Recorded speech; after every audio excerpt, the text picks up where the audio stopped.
Shalom, selamat pagi teman-teman semua dimanapun kalian berada. Apa kabarnya? Ya, Kak Philip harap teman-teman semua dimanapun kalian berada kondisinya dalam keadaan yang baik-baik saja dan selalu bersuka cita ya. Nah, teman-teman, pada hari ini kita sungguh bersyukur dan berterima kasih karena kebaikan Tuhan dan kasih karunia-Nya kita diberikan kesempatan untuk kita boleh datang beribadah kepada Tuhan.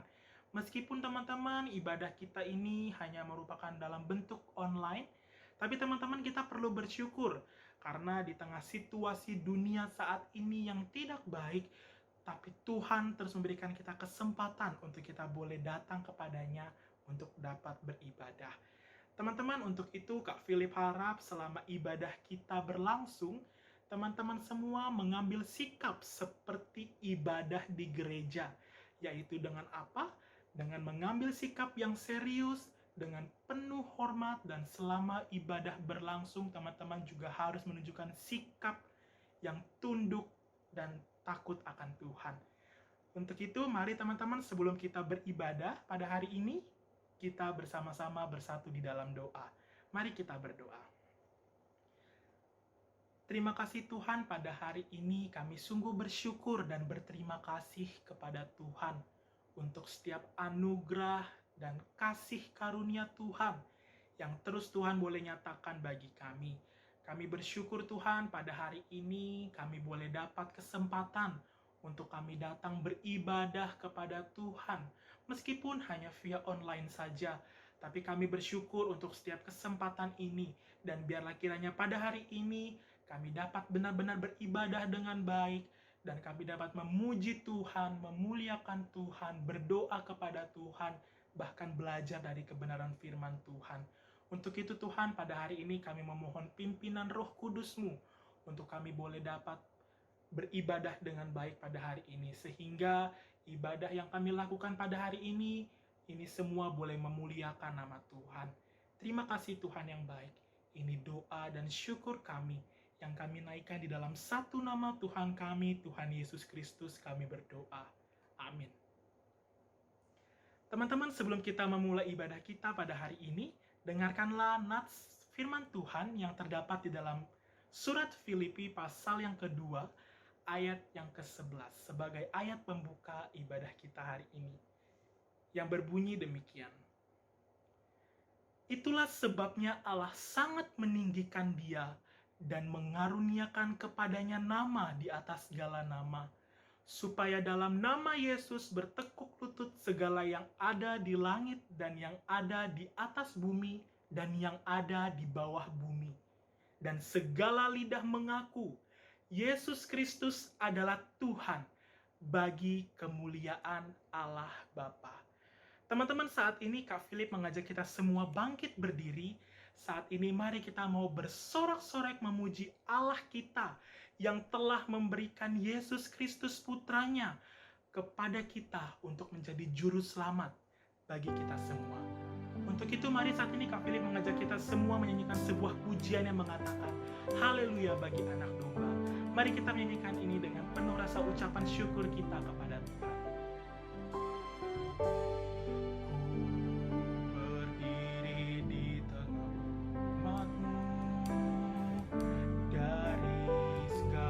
Suku bangsa,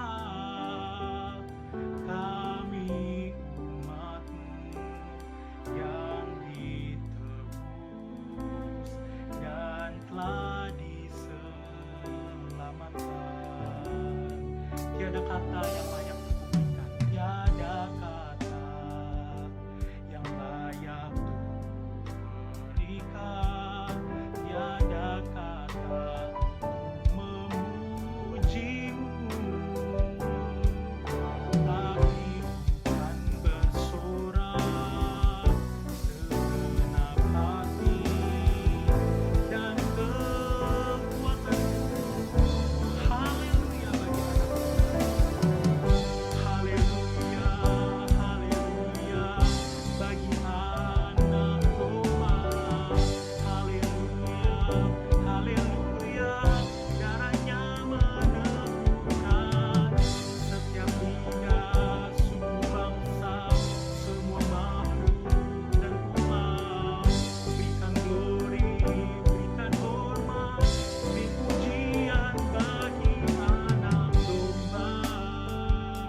pujian ini sekali lagi ya teman-teman. Aku berdiri di tengah umat.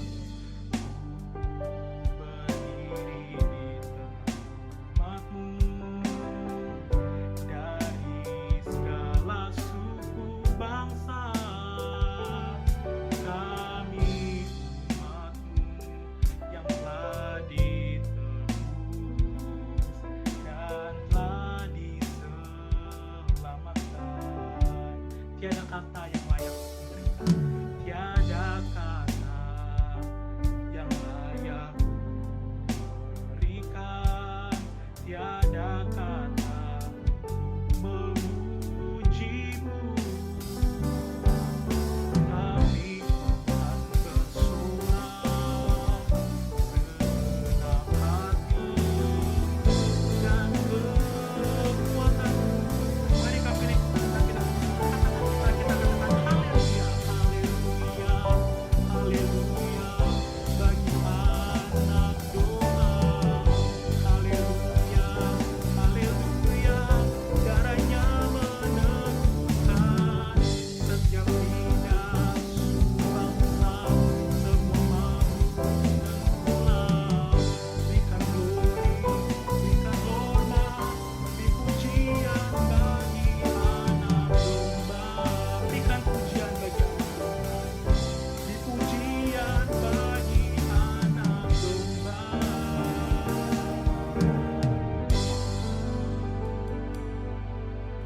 Teman-teman, Kak Philip, silahkan untuk duduk kembali. Teman-teman, pada hari ini kita bersyukur di waktu yang baik ini Tuhan juga memberikan kepada kita kesempatan untuk kita dapat mengakui setiap dosa kita di hadapannya. Mungkin di dalam kehidupan teman-teman sehari-hari, teman-teman berbuat dosa di hadapan Tuhan.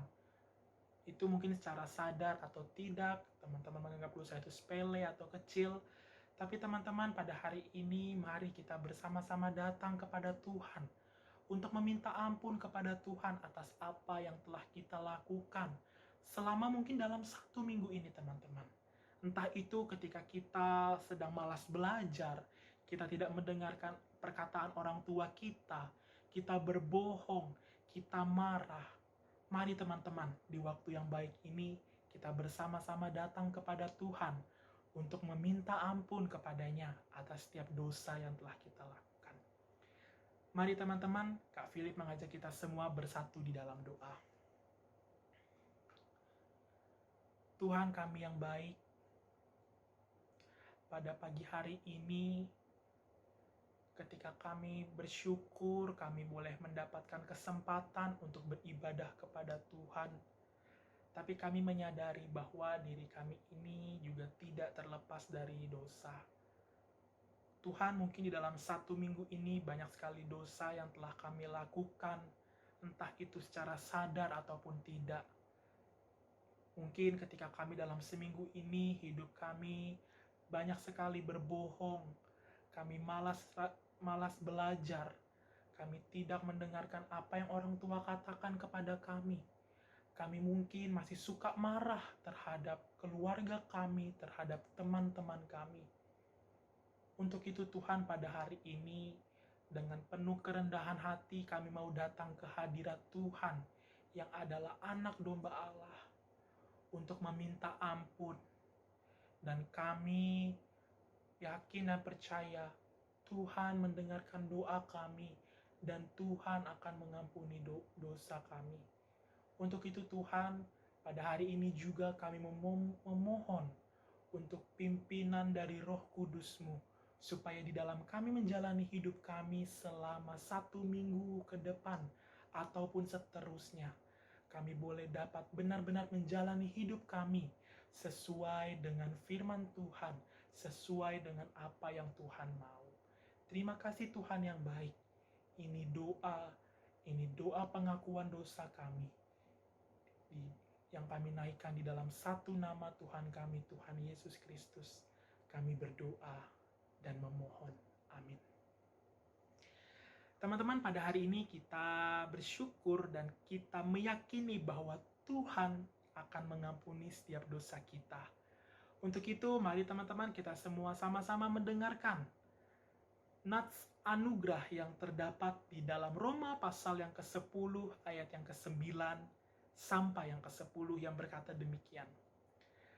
Sebab jika kamu mengaku dengan mulutmu bahwa Yesus adalah Tuhan dan percaya dalam hatimu bahwa Allah telah membangkitkan dia dari antara orang mati, maka kamu akan diselamatkan. Karena dengan hati orang percaya dan dibenarkan, dan dengan mulut orang mengaku dan diselamatkan. Kita bersyukur untuk firman Tuhan hari ini, teman-teman. Teman-teman, mari dengan mensyukuri atas pengampunan dosa yang telah Tuhan berikan kepada kita. Saat ini kita akan bersama-sama kembali memuji Tuhan.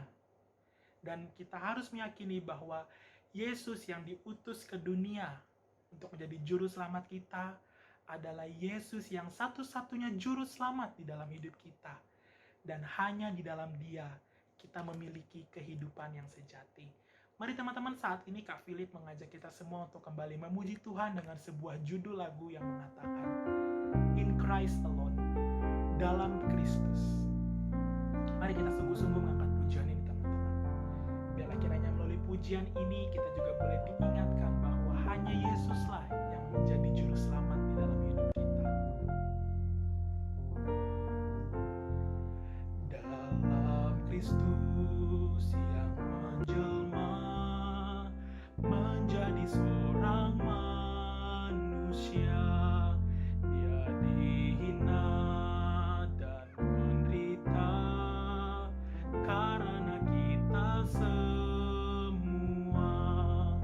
Yesus mati disalibkan, murka Allah dipenuhi, Dia tanggung semua dosaku agar aku dapat hidup.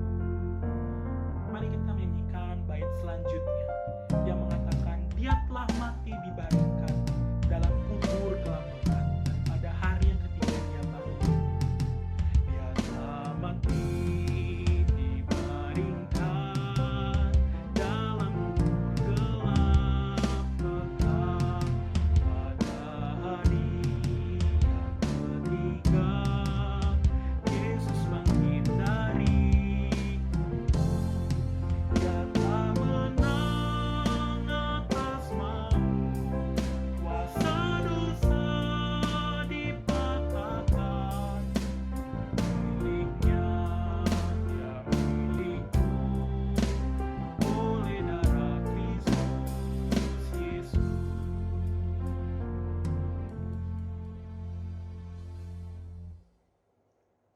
Mari teman-teman, saat ini kita akan bersama-sama mendengarkan firman Tuhan yang akan dibawakan oleh Kak Fani. Biarlah kiranya firman Tuhan hari ini boleh memberkati kita semua. Mari kita menyiapkan hati kita untuk mendengarkan firman Tuhan. Mari kita berdoa. Tuhan, kami bersyukur kami masih diberi kesempatan untuk mendengarkan firman-Mu. Tolong kami agar kami boleh mendengarkan firman-Mu dengan baik. Dan tolong kami agar kami boleh mengerti setiap firman yang diberitakan. Tolong hamba juga yang akan memberitakan firman-Mu, agar hamba boleh memberitakan firman-Mu dengan baik. Terima kasih Tuhan, dalam nama Tuhan Yesus kami berdoa. Amin. Halo, kita berjumpa lagi teman-teman semua. Apa kabar? Kak Van berharap kita semua sehat dan bersuka cita hari ini.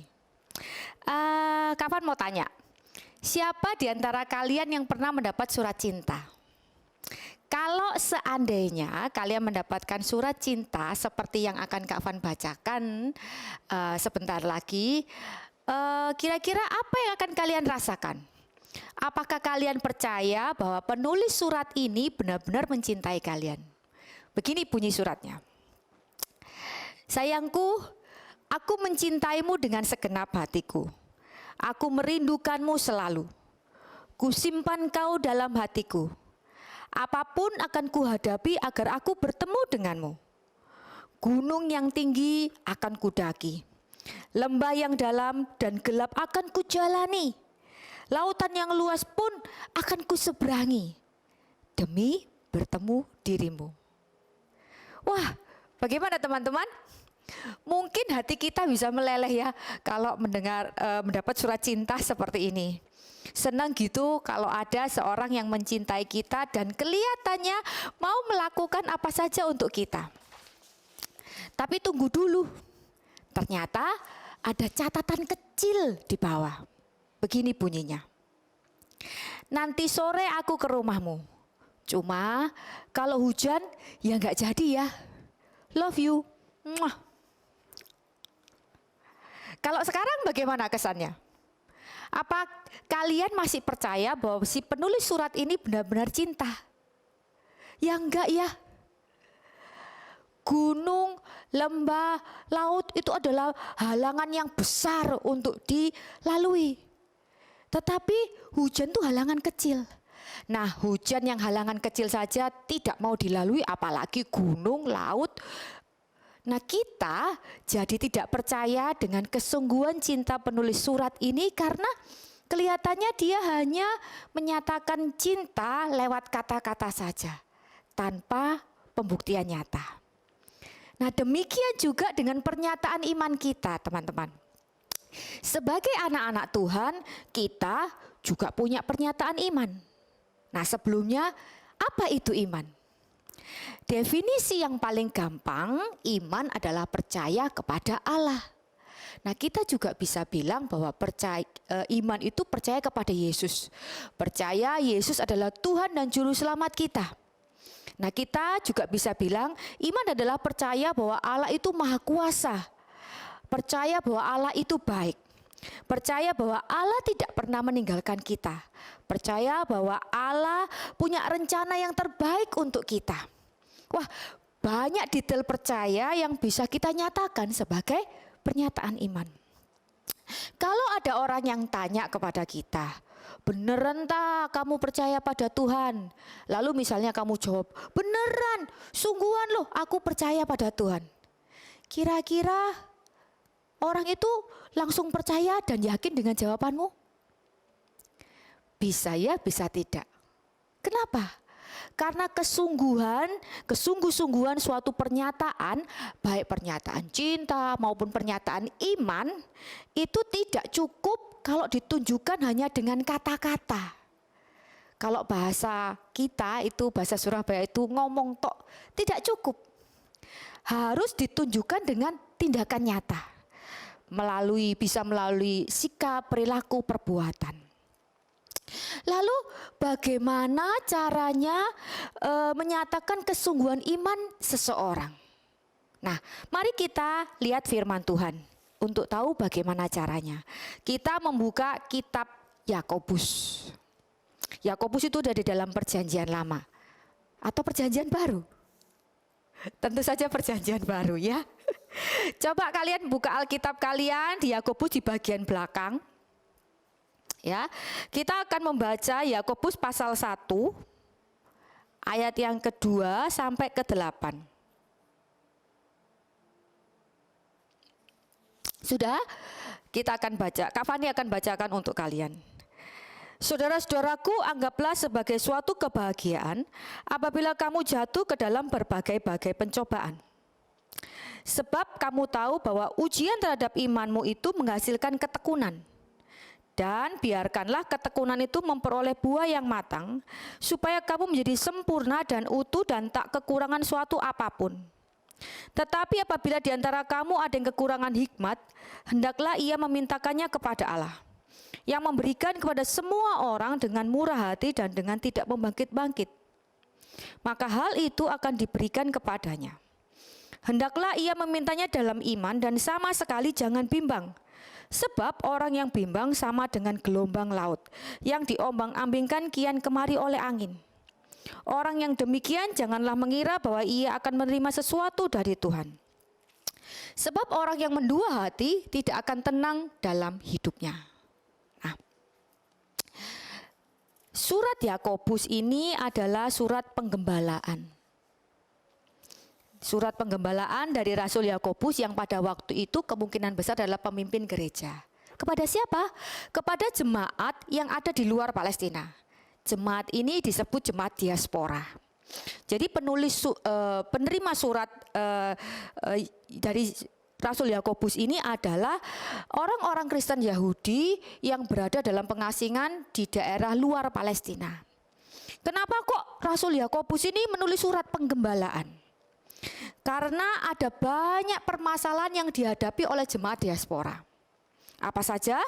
Kalau kita baca seluruh kitab ini ya, seluruh pasal dalam kitab Yakobus, kita akan melihat ada penderitaan, ada kemiskinan, ada perlakuan yang tidak adil, ada perbedaan pemahaman, ada pertengkaran, dan ada banyak hal. Pada intinya hidup jemaat ini menghadapi masalah.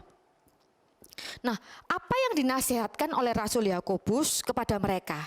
Mari kita lihat dari ayat 2 dan ayat 4 sampai ayat 4. Rasul Yakobus menasihatkan kepada jemaat agar merespon permasalahan dalam hidup mereka sebagai suatu kebahagiaan.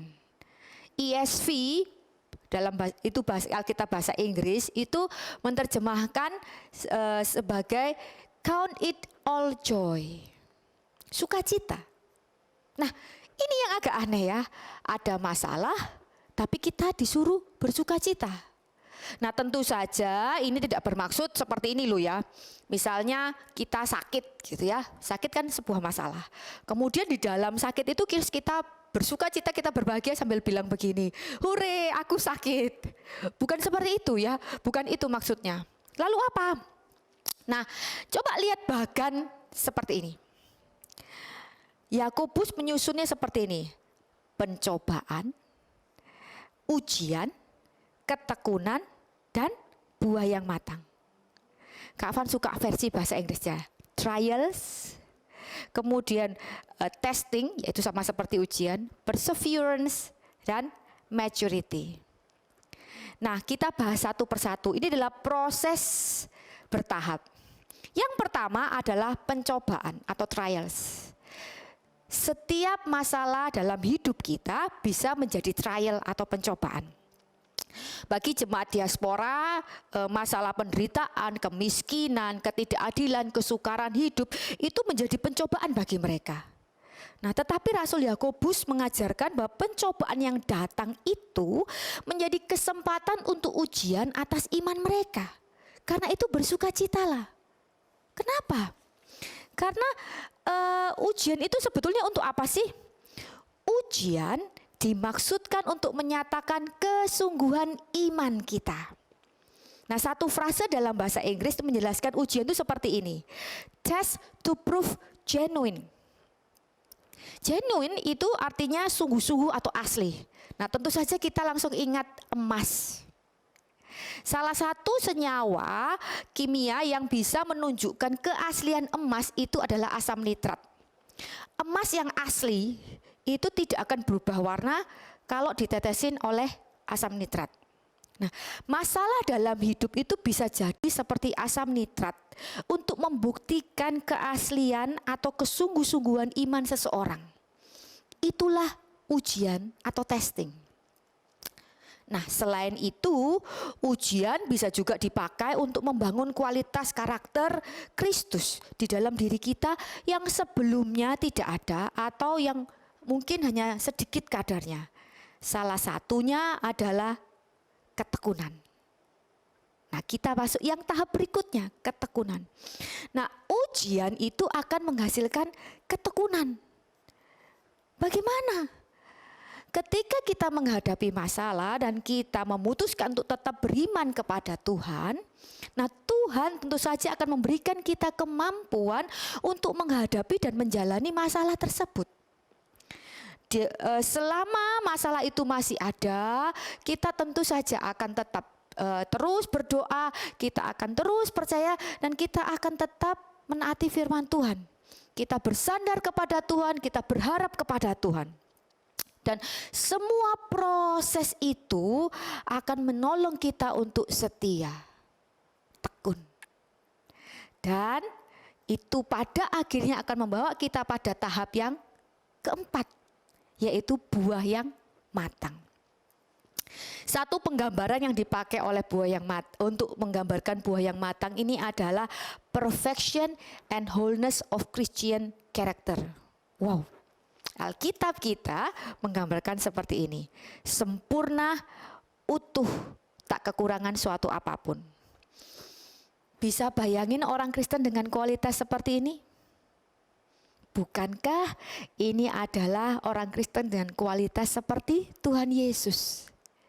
Dan bukankah ini yang Allah inginkan bagi kita semua anak-anaknya? Menjadi seperti Kristus. Nah, mencerminkan Kristus dalam hidup kita itu menjadi puncak dari proses trial, proses testing. Ujian iman yang kita hadapi ini bertujuan untuk menyatakan kesungguhan iman kita. Dan pada akhirnya akan menghasilkan seseorang dengan kualitas karakter Kristus. Nah, itu sebabnya Rasul Yakobus menasihatkan kita untuk bersuka cita dalam menghadapi masalah atau pencobaan. Karena dari situlah kita tahu kualitas iman kita. Apakah iman kita itu adalah iman yang sungguh-sungguh atau iman yang cuma sekedar kata-kata. Dan tentu saja ujian itu juga menjadi kesempatan bagi kita untuk bertumbuh. Nah, itu nasihat yang pertama. Bersukacita ketika kamu menghadapi masalah, karena itu menjadi kesempatan untuk ujian terhadap iman. Nah, nasihat yang kedua adalah jika kamu menghadapi masalah dan kamu tidak tahu apa yang harus dilakukan, minta hikmat kepada Tuhan. Itu lihat ayat 5. Di ayat 5 ya. Nah, Tuhan itu baik. Dan Tuhan tidak pernah meninggalkan kita sendiri. Di saat kita meminta hikmat kepada Tuhan, Tuhan pasti akan memberikan hikmat kepada kita untuk menghadapi masalah di hadapan kita. Sebetulnya meminta hikmat dari Tuhan itu sama saja kita meminta Tuhan menuntun hidup kita dan memimpin hidup kita sesuai dengan kehendaknya dan sesuai dengan rancangannya. Meminta hikmat kepada Tuhan itu juga pada akhirnya menolong kita menjadi serupa dengan Kristus. Nah, nasihat yang ketiga, jika kita sudah melakukan dua hal tadi yang di atas, Rasul Yakobus menasihatkan kita agar kita menjalani hidup dengan iman dan tidak goyah. Kita lihat ayat 6 dan sampai ayat 8. Jangan bimbang lagi. Orang yang bimbang itu tidak akan tenang hidupnya. Digambarkan orang yang bimbang itu seperti gelombang laut yang diombang-ambingkan angin kian kemari. Wah, mana enak ya hidup seperti itu. Kan tentu saja lebih baik hidup dengan beriman teguh kepada Tuhan. Jadi sekarang teman-teman, kalau ditanya apakah kamu punya iman yang sungguh-sungguh, yang genuine tadi itu? Nah itu, tadi bagaimana cara kita membuktikan iman yang sungguh-sungguh itu? Melalui tes atau ujian iman.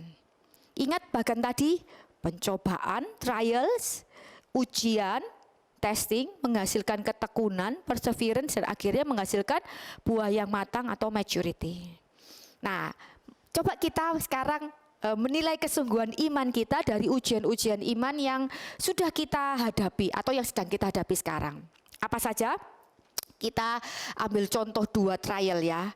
Yang pertama itu ujian dan tugas sekolah. Nah, ini buat kamu yang masih sekolah. Nah, ujian dan tugas sekolah adalah trial kan? Satu masalah yang bisa menjadi pencobaan bagi kita. Dan ujian dan tugas-tugas dari sekolah itu juga bisa menjadi tes bagi iman kita. Ya. Setiap ujian itu mengetes iman kita, apakah kita tetap percaya bahwa Tuhan adalah penolong kita. Apakah kita tetap percaya bahwa Tuhan itu berkuasa memberi kita hikmat, memberi kita kepandaian, memberi kita kemampuan untuk menyelesaikan setiap tugas bahkan ujian. Nah, kalau kita sungguh-sungguh percaya, maka kita akan memilih untuk mengerjakan semua tugas dan ujian dengan baik. Kita akan berusaha walaupun berat, walaupun capek ya. Karena kita juga percaya bahwa Tuhan mempunyai rencana terbaik dalam hidup kita melalui semua yang terjadi saat ini. Itu kalau kita punya iman yang sungguh-sungguh. Kemudian kalau ada yang tanya pada Kak Fani, lah Kak, kalau responnya sebaliknya itu bagaimana? Ya kayak gini nih Kak, kalau misalnya kita bilang, males aku, tugas gak selesai-selesai, ujian terus capek, wes pinjem jawaban teman aja wes, disalin langsung. Atau misalnya kalau ujian gitu ya, bilangnya begini, ntar nyontek aja, bahannya akeh aku nggak bisa, males aku gitu ya. Kemudian nyontek aja, toh gurunya juga nggak tahu aku nyontek atau tidak. Nah kalau respon seperti itu gimana? Nah kalau Kak Fani akan balik tanya kepada kalian, menurut kalian kira-kira sikap-sikap yang barusan Kak Fani sebutkan itu menunjukkan iman yang sungguh-sungguh atau tidak? Kak Fan percaya kalian bisa jawab. Nah sekarang kita akan lihat masalah yang kedua. Masalah yang sering kita hadapi yaitu masalah dengan teman. Apa saja sih? Gosip, fitnah, bully, dihina, tidak adil, ditinggalkan, dikhianati, ditipu. Aduh banyak hal. Semua hal yang membuat kita menjadi sedih, marah, kecewa, sakit hati, benci. Nah ini juga bisa jadi tes bagi iman kita loh. Ya, menurut kalian kalau kita punya iman yang sungguh-sungguh kepada Tuhan, kira-kira bagaimana kita akan merespon masalah-masalah tentang teman ini? Respon yang benar itu bisa berupa mengampuni, tetap sabar, tetap bersikap baik terhadap orang yang jahat terhadap kita, tetap bersikap ramah, tidak mengurung diri, tidak stres, tidak depresi. Kok bisa? Karena kita percaya Tuhan mengasihi kita. Kita percaya bahwa Tuhan tidak pernah meninggalkan kita. Kita juga percaya bahwa Tuhan melihat diri kita berharga di matanya. Dan kita percaya Tuhan Maha Tahu. Dia juga adalah Allah yang adil. Ia akan jadi pembela kita. Jadi kita tidak perlu membalas. Lalu bagaimana iman yang respon orang-orang yang imannya tidak sungguh-sungguh Kak? Responnya bagaimana? Biasanya orang seperti itu akan berusaha dengan kekuatannya sendiri untuk membalas orang-orang yang telah menyakiti hatinya, orang-orang yang membuatnya menderita. Jadi bisa jadi dengan marah, dengan balas dendam. Kalau dia gosipin aku akan gosipin dia lebih jelek. Ya, kemudian kalau dia jauhin aku juga akan jauhin dia. Ngapain berteman? Seperti itu ya. Jadi sikap yang sebaliknya, sikap pasif ya, mengasihani diri sendiri, merasa diri tidak ada yang mengasihi, kemudian mengurung diri, depresi gitu ya, sedih terus dan tidak bisa bersuka cita. Nah dari dua contoh tadi, kita kalau boleh Kak Van tanya, bagaimana iman kalian? Bagaimana respon kalian terhadap masalah-masalah itu? Apakah kalian sudah punya iman yang sungguh-sungguh? Atau cuma sekedar kata-kata? Nah itu kalian sendiri yang bisa jawab. Kenapa sih kok kita ini repot-repot bahas iman yang sungguh-sungguh? Ya tentu saja penting ya. Pentingnya di mana? Nah teman-teman kalian masih ingat gak 2 minggu yang lalu Kak Philip bahas tentang akhir zaman.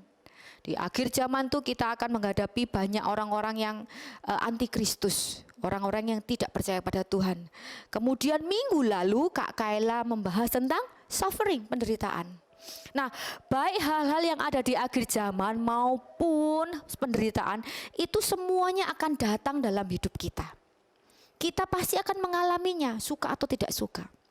Nah, karena itulah kita perlu iman yang sungguh-sungguh agar kita bisa menghadapi semua permasalahan itu.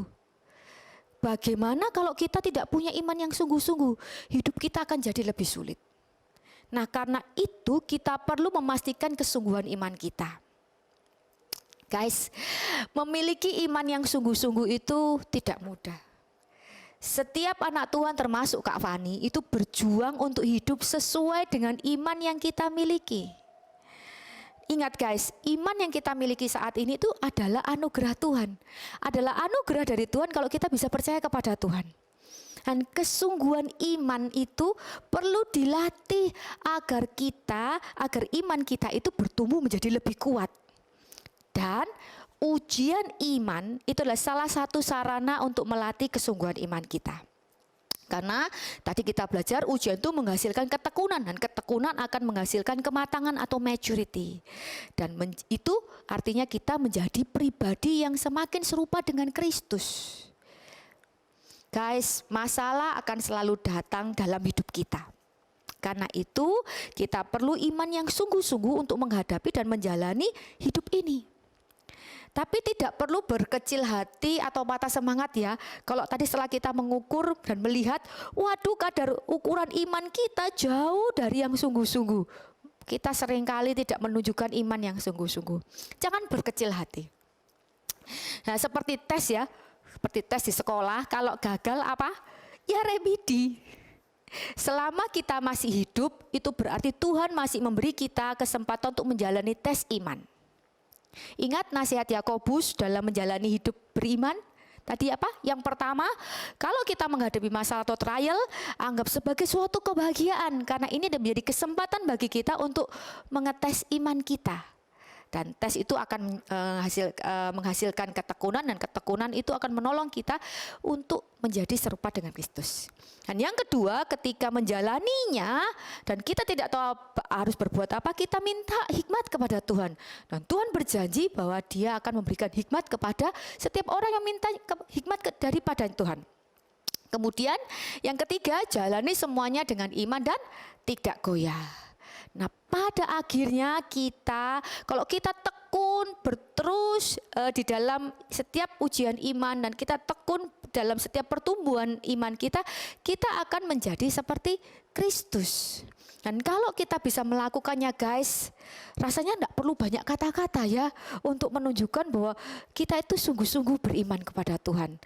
Orang akan melihat kualitas iman kita melalui kualitas hidup yang serupa dengan Kristus yang kita tunjukkan.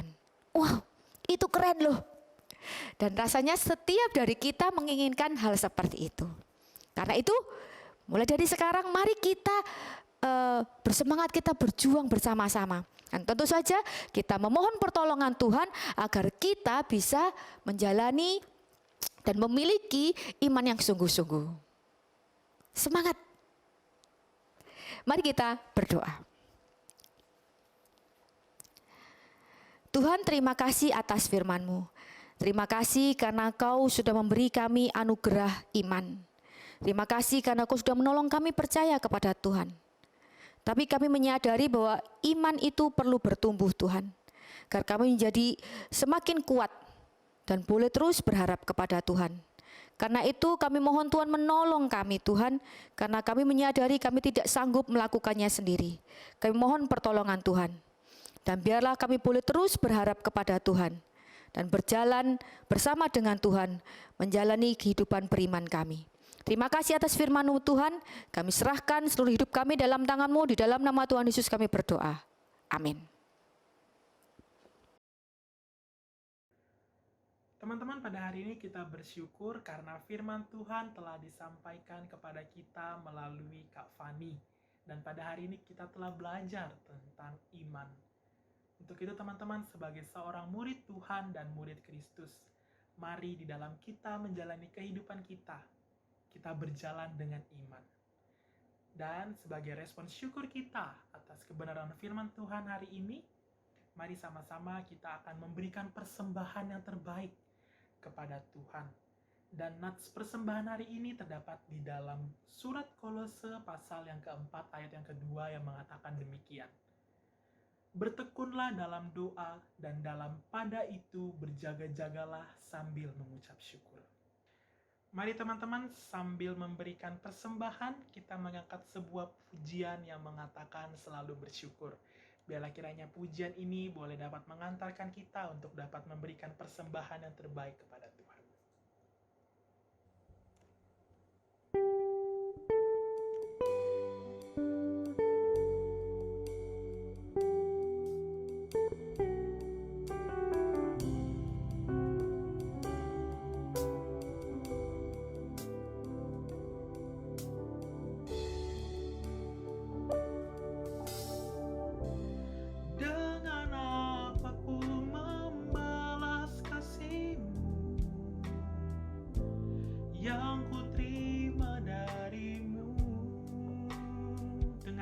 ku membalas cintamu? Dengan apa ku membalas cintamu? Oh Yesusku, ku mau selalu bersyukur, selalu bersyukur. Kau Tuhan yang setia, yang selalu menolongku. Mau selalu bersyukur, selalu bersyukur. Kau Bapa-Ku yang setia. Mari kita angkat pujian ini sekali lagi. Dengan apa aku membalas kasih-Mu? Dengan apa ku membalas kasih-Mu yang ku terima dari-Mu? Dengan apa ku membalas cinta? Dengan apa ku membalas cinta-Mu? Oh Yesusku, ku mau selalu bersyukur, selalu bersyukur. Kau Tuhan yang setia, yang selalu menolongku. Mau selalu bersyukur, selalu bersyukur. Kau Bapa-Ku yang setia. Mari kita bersama-sama bersatu di dalam doa. Tuhan, pada hari ini kami bersyukur untuk kebenaran firman Tuhan yang boleh kami terima dan mengingatkan tentang iman kepada kami. Dan pada hari ini kami juga bersyukur karena kami diberikan kesempatan untuk dapat memberikan persembahan yang baik kepada Tuhan. Dan biarlah kiranya Tuhan melalui persembahan ini dapat digunakan untuk memuliakan nama-Mu bagi pelayanan gereja kami GKI Pregolan Bundar. Terima kasih Bapa yang baik, ini doa dan syukur kami yang kami naikkan di dalam satu nama Tuhan kami, Tuhan Yesus Kristus, kami telah berdoa dan bersyukur. Amin. Teman-teman, mari pada hari ini kita akan mengakhiri ibadah kita, dan biarlah kiranya ketika kita mengakhiri ibadah kita hari ini tidak berlalu begitu saja dalam kehidupan kita, tapi kita harus mengingat kembali sebagai murid Kristus, kita harus berjalan dengan iman, meskipun situasi kondisi hidup apapun yang terjadi dan bisa terjadi dalam hidup kita. Mari dengan bangkit berdiri, kita sama-sama sekali lagi mau menyanyikan sebuah pujian, dan dengan penuh keyakinan kita mengangkat pujian ini yang mengatakan In Christ Alone. Biarlah kiranya teman-teman ini menjadi lagu komitmen kita, bahwa di dalam kita menjalani hidup kita, hanya dalam Kristus kita bisa menaruh semua pengharapan kita.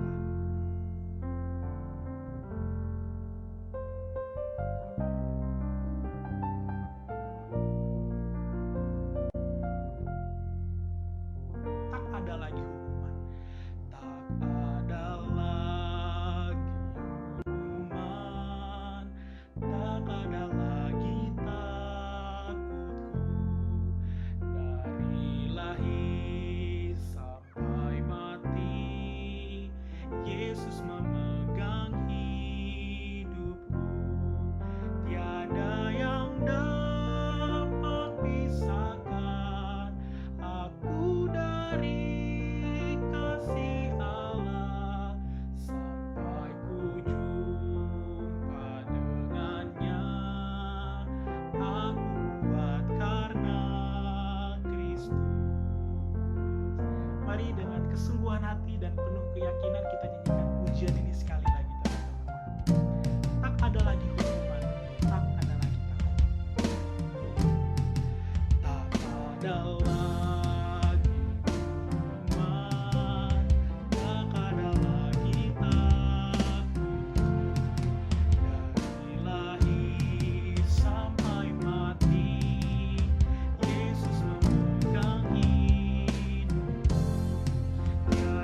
Doa penutup akan disampaikan oleh Kak Fani. Mari kita mengakhiri ibadah kita pada hari ini dengan berdoa. Tuhan, terima kasih karena kami boleh beribadah kepada Tuhan. Terima kasih karena Tuhan mengingatkan kami untuk hidup beriman kepada Tuhan. Tolong kami menjalani hidup ini dengan iman yang sungguh-sungguh. Terima kasih Tuhan, terima kasih untuk berkat-Mu. Dan biarkanlah Tuhan, minggu depan kami juga boleh beribadah kembali kepada Tuhan, walaupun melalui ibadah online.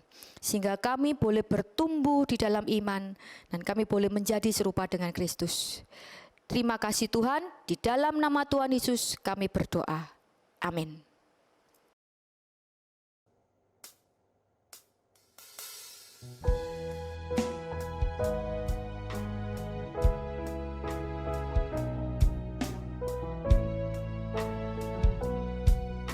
Segala puji hormat syukur segala puji hormat syukur naikkan kepadamu Allah Bapa, Allah Anak, Allah Roh Kudus. Haleluya.